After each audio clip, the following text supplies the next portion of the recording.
Welcome back to the Countdown to Kindergarten celebration. I'm Lily Jones, creator of CuriosityPack.com, and today I'm here to talk to you about social and emotional development. A while back at Curiosity Pack, I created the Feelings Pack, which is part of our Countdown to Kindergarten subscription program. And it's all about developing social and emotional awareness with kids. It's about naming feelings and being able to tame those feelings and deal with big feelings in constructive ways. And the goal is not to say we don't ever have these big feelings.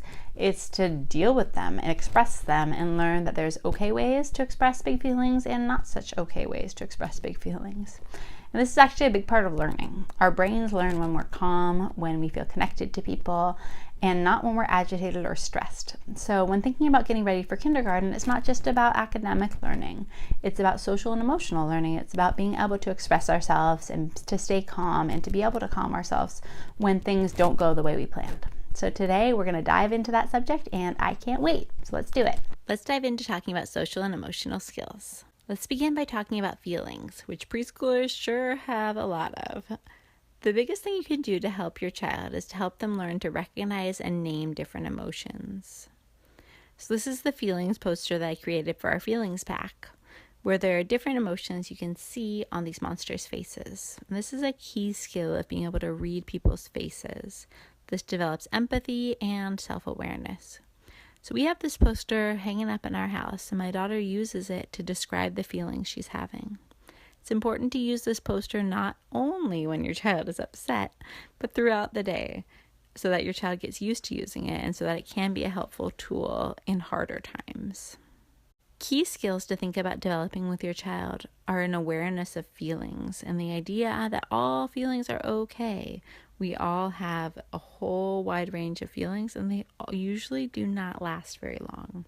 So even though you might be feeling horrible, you might be feeling extremely upset, you will not always feel that feeling. Feelings are waves, they roll over you, and we have to learn to ride them out.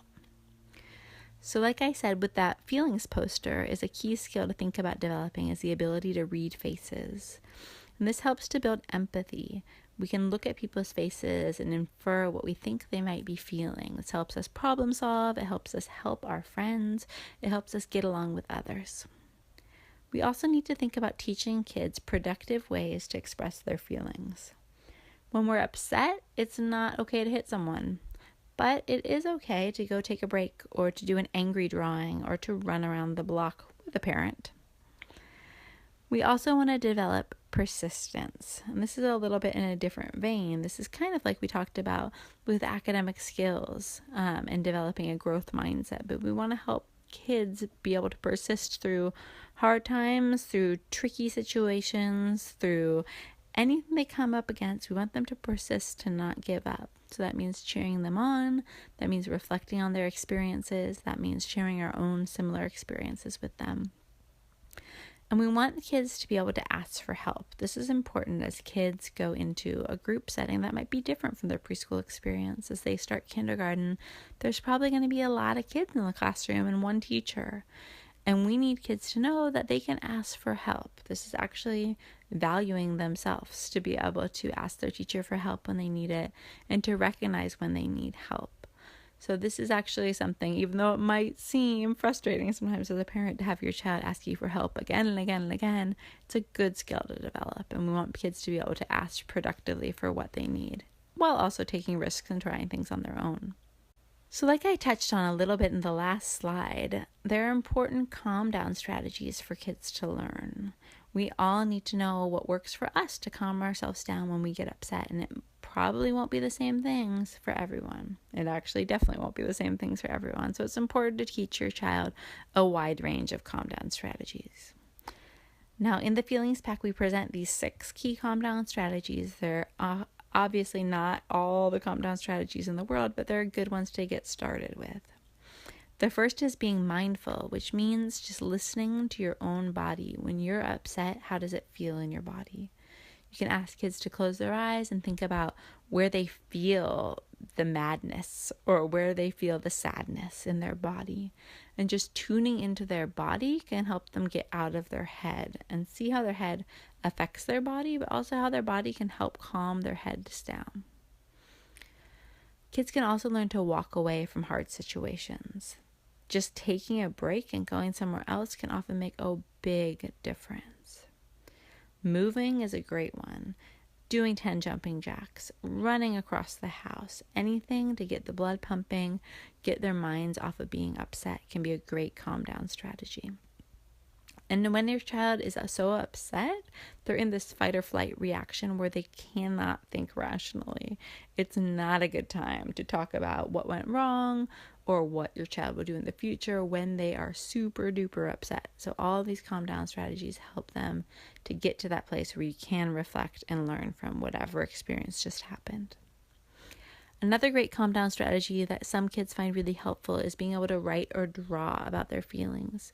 Now, for preschoolers, this usually looks like drawing. For my daughter, it often just looks like an angry scribble. So getting those feelings out on paper as a young child might look like scribbles, but as kids grow up, it might be actually journaling or writing a story or a poem or a letter to someone. So giving kids this outlet now can be super helpful even later on. Counting is a great kind of meditative way to calm down. If you're feeling super upset, can't get control, count. Numbers are always the same. They are a great source of comfort often for kids to just count and count and count. And that can calm down and regulate breathing and get their heads off of whatever is bothering them. And then for some kids, talking is really the best calm down strategy. For a lot of kids, it's not, so I wouldn't force a kid to talk right away if they're not able to, but some kids do. They just want to talk it out, and it could be to you, it could be to a stuffed animal, it could be to a sibling, it could be to whoever. So with these calm down strategies, just try and see what works for your child, and then when your child is in that calm space, reflect on the strategies that worked, so that your child knows when they're off at kindergarten or playing with a friend out at recess, they'll know what calm down strategies they can turn to help them. Another area to focus on are friendship skills. And we can tell the importance of these. We all want our kids to be great friends. We all want them to have great friends. But they often need skills and training to be able to do that.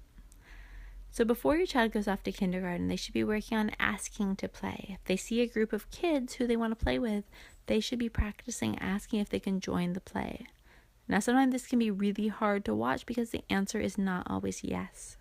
So if the answer isn't yes, you can tell your child to try something else, maybe try again another time, or find another group to play with. But just having the skill of asking and being empowered to try and join a group is really helpful.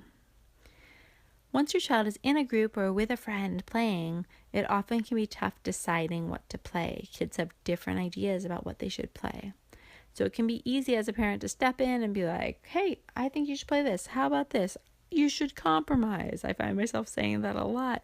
But when I say that and come up with the compromise myself, I'm not letting my child figure out how to do that. So leave it a little open. Try and give your child a chance to figure out how to deal with these conflicts that might come up, and then step in as you're needed. But really try and help your child come up with an idea of compromise or how to take turns with a friend and practice it so that they become comfortable with those ideas. Active listening is really important, to be able to listen to your friends and really hear what they're saying, hear that they want to play something or they don't want to play something, or that they like something or really don't like something.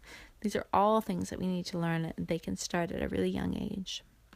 And then dealing with conflicts. We know that those will come up when kids play. They come up all the time in preschool play. So giving kids, again, like with the calm down strategies, giving them tools that they can turn to when they have a conflict.